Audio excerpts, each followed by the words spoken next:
Volume 3 Chapter 15. In a room on the second floor of the de Medicis. I look good no matter what I do.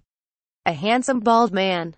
It's almost a crime to be this beautiful, ha ha ha. Pal posed in front of a mirror while wearing the blonde wig made from Blanche's shiny and flawless hair. He was pleased with how he looked and decided to keep this new hairstyle.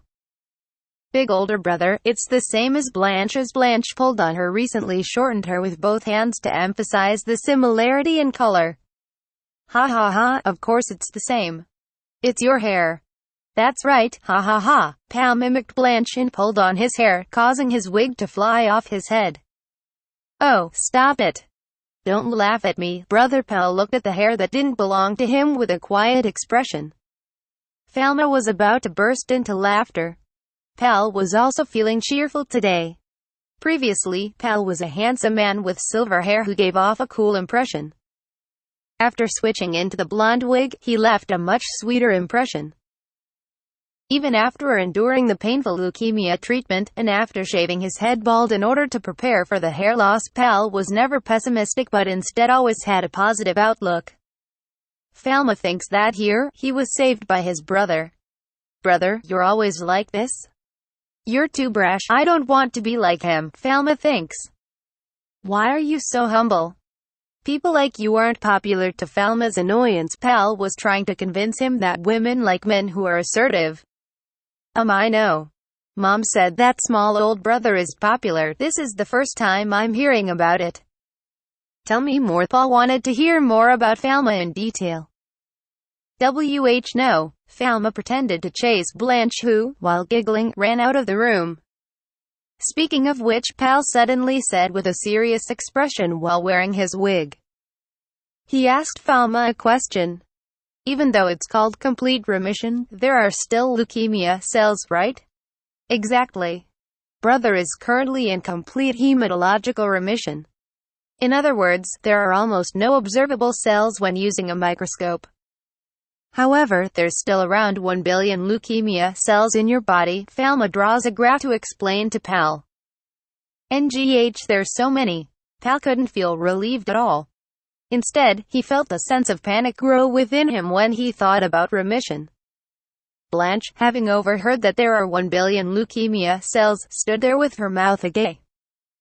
If you can't stop thinking about it, just remember that it's already decreased from 1 trillion. It's still not good enough. I can't waste more time. What should I do next? Pal's expression became obedient. He wanted to speed up the treatment. After no more leukemia cells can be seen using a microscope, let's aim for 100 million leukemia cells. This is known as complete molecular remission. Well, are you going to use the same medicine? Pal nervously swallowed. I'll use 3 more courses of the same medicine. Keep taking Atra and anti-cancer drugs. If there are no recurrences in 3 years, it's probably fine. If there are no recurrences in 5 years, it can be considered cured. That way, even if the number of leukemia cells don't go to 0, it's said to be cured. It seems so far off. So, will we move on to the next treatment soon? If I overcome the trials and tribulations in this test from the medicine god, surely, I'll get something good out of it, thought Pal optimistically. Take a break, until the normal cells in your bone marrow have recovered. If this were a hospital, then under the current circumstances the patient would be sent home for a while. However, this is Pal's home, so it's only a break. Yay! Even under these normal circumstances, Pal was much more cheerful and so his expression was even brighter. Yay, brother. Higher. Pal lifted Blanche up and down in the room. When can I go back outside? You can go outside. I'll come with you. Pal kicked off his pajamas. Feeling like he didn't have any time to waste, he started changing his clothes. Falma was worried about the risk of infection, so he went with Pal. Blanche had free time so she came along as well. And that's why my brother and sister were walking around in the imperial capital. Pal took in the city's air for the first time in a long while. He had been under treatment for around a month now, so it was almost February. The city air is so good. Where do you want to go? Oh yeah, over there. When Blanche asked Pal where he wanted to go, Pal pointed towards the cathedral. Again? Let's go eat some yummy food. When Pal entered the cathedral, he knelt before the statue of the medicine god and began to pray. Blanche lazily walked to the statue of the water god. Thanks to you, I was able to overcome this challenge, Pal earnestly informed his guardian deity. Falma wanted to pretend to be the medicine god and say, well done, but decided not to trick his brother this time. Also, the head priest was clearly peeking out from the shadows behind a pillar.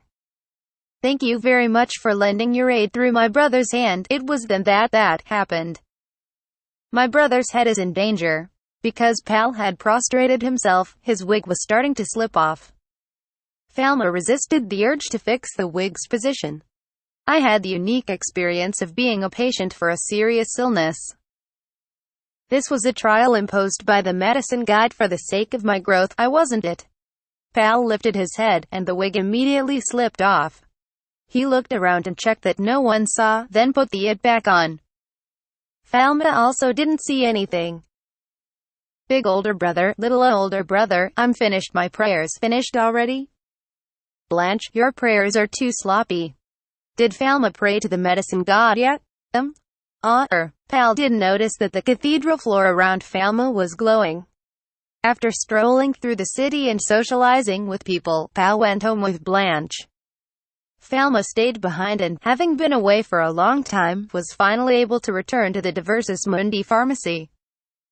I've missed this place. The staff were taking their lunch break, so they went up to the second floor from the back door. When Falma entered the room, the three people all looked up at once. Falma-sama. It's been a while. Lot rushed over. I'm back. Here, I bought some delicious tea. Let's drink it together. When Falma handed the tea tin to Lot, she was overjoyed and hugged it tightly. I'll also go prepare some delicious sweets to go with a tea. Welcome back, Falma-kun. Ellen appeared to be relieved as she stared at Falma. Thank you for everything you've done, Ellen, Lot said Rick-san. Sorry I left all of this on you, I was really lonely without you. It's strange how the child manager of a pharmacy is also the most important person here. As Ellen welcomed Falma back, she wiped her glasses. She seemed relieved. While Falma was away, a part-time first-class pharmacist was able to formulate medicine, but only Ellen could diagnose patients. As such, she was under constant pressure to ensure that diagnoses were accurate. After all, patients come to the pharmacy for medicine that works. Ellen didn't want to betray the patient's trust or give the impression that all the pharmacists except for Falma were useless. Ellen, you're a bit thin. I am thin. I've had stomach aches every day. It was caused by stress. I've done something bad, thought Falma with regret. Do you have any stomach medicine? It's not that. I trusted you, Ellen. That's why I could leave things to you. You overestimate what I can do. Falma-kun tilde. However, Ellen had worked with Falma on numerous cases, and so with the exception of particularly difficult cases, she could diagnose the general points. Also, Falma gave her a diagnosis flowchart for diseases which she could rely on when taking care of patients. Lot-chan helped me a lot. Cedric-san helped me too. Falma-sama and Pal-sama have been working hard. Eleanor-sama has been trying her best as well. While Falma was gone, Lot was responsible for liaising between Falma and Ellen, and so she traveled back and forth from the mansion to the pharmacy. Okay, everyone. The fruit galette is done. Let's have some of the high-quality tea that Falma-sama bought. Lot had baked a crepe-like dessert called a galette and stuffed it with various fruits. She set the galette in a tea set in front of Falma and the others. She was getting better and better at her hobby of making sweets. It's Falma-sama's welcome back party. It smells good. Lot pours some tea. Thank you. Starting from today, I'm going to be coming back to work. Although he would have preferred to be in the pharmacy, Falma was often away recently due to unavoidable circumstances. In any case, Pal-kun, everything's fine now, right? Everything isn't fine yet, but I'm not hovering between life and death anymore. Ellen was surprised by Pal's choice of words. It was that serious? Didn't you say it wasn't that big of a deal? I was at death's door. When she found out that things were worse than she imagined, Ellen was flustered. Geez, Palcoon, you don't need to act strong. I don't care about our rivalry if you don't get better, Ellen firmly voiced her thoughts. So, what's Palcoon doing at home then? Resting? I've been proofreading the textbooks Falma's written so far and fixing typos and other mistakes as well as finishing the incomplete parts. The textbooks that Falma wrote make extensive use of medical and pharmaceutical terminology from Earth, so Pal is replacing the foreign terms with words from this world.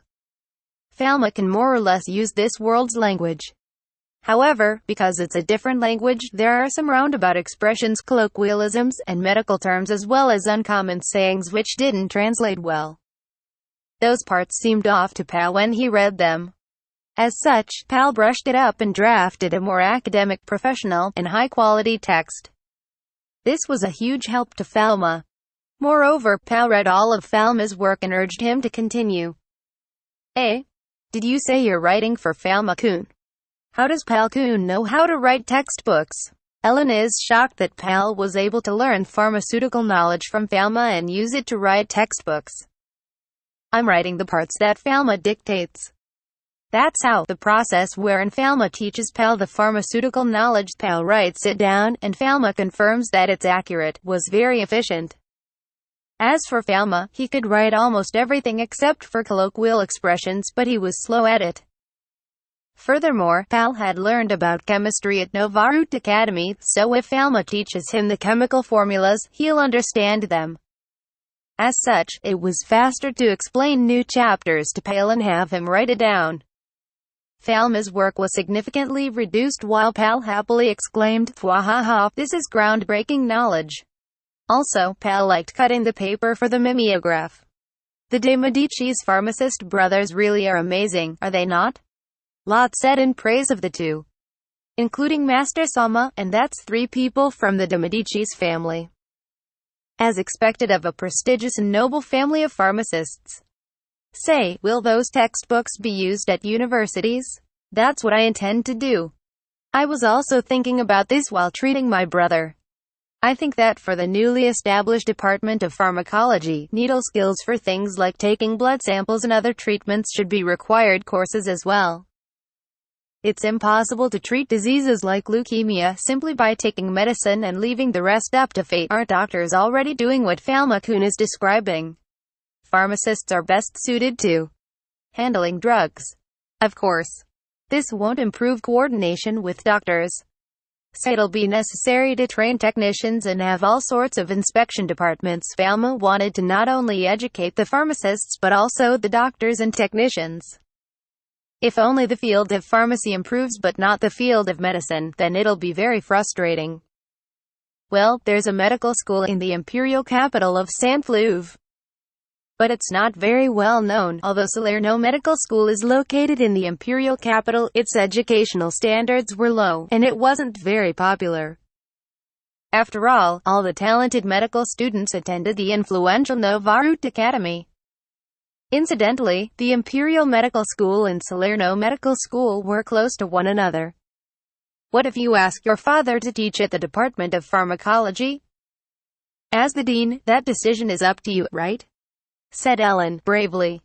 Pharmacists can't pierce or cut people with needles, right? It's standard medical practice, but it's not legal. I thought so. Falma suddenly had an epiphany. TN. In Japanese, he thought that fish scales would fall from his eyes. It's a reference to the New Testament, meaning that someone is suddenly able to see a situation clearly. TL. Hey everyone. This is the end of Volume 3, so it's a bit on the short side. Also, for now I'm translating Yaoshi to Doctor, since Falma seems to be making a distinction between the pharmacists of this world who just hand out random herbs and doctors who use science. But it's also used in places where pharmacist seems more appropriate, for example, the last paragraph. I'll bring this up again if I ever change how it's translated, but I thought it'd be good for you to know. That night at the dinner table, Falma discussed with Bruno. Sure, there were many times when I felt constrained by the rules of the medical school. There are limits to just prescribing medicine. We need to train doctors who can treat patients using injections or IV drips and the like. Bruno moodily stroked his beard. He understood that new methods of treatment required new frameworks. Fal had an incredulous look on his face, but Bruno turned in favor of Falma's idea. Let's arrange a meeting with the faculty immediately. After meeting with the faculty and discussing with Salerno Medical School, it was agreed that the Imperial Medical School and Salerno Medical School would merge into one single school. The new layout is like this. Department of Medicine, right pointing arrow. Previously the Salerno Medical School. Department of Pharmacology, right pointing arrow. A faculty based on divine arts and traditional herbs. Department of Drug Discovery, right pointing arrow. The faculty that Falma I.S. the dean of, responsible for dealing with new drugs. Department of Clinical Laboratory Services, right pointing arrow, for training new lab technicians, those who perform clinical tests on microbes and blood as well as pathological examinations. In total, there are 4 departments. Falma was in charge of the 2-year curriculum for all the departments already, so in this regard his responsibilities didn't increase. All that changed was that instead of lecturing students of the Department of Drug Discovery in a classroom, now he would be lecturing them in an auditorium. After all the students have been taught the fundamentals of medicine, it's better to focus on a specific faculty's curriculum. Then, after all the students understand the fundamentals of medicine, they can verify and select the correct treatment for what was once attributed to evil spirits in this world. It was good to try many different things, so in a few years there will be a lot of specialists. This was a bigger ordeal than I expected. Falma was dumbstruck. Ellen was also shocked. That's just how much Teacher Sensei is betting on Falma-kun, right? TL. Those department names might end up changing if someone with a medical background knows what they're actually called in the real world in time. It might even be possible to raise students and doctors who are on the same level as those on modern-day Earth. Then the whole continent, or maybe even the whole world, can enjoy the same level of medical treatment that the imperial capital currently has. That was Falma's hope. Little by little. I'll do my best. And so after 2 years Sanflug Imperial Medical School, which used to educate pharmacists, was renamed to the Sanflug Imperial College of Medicine and reborn as the foremost location for medicine and pharmacology within the Sanflug Empire.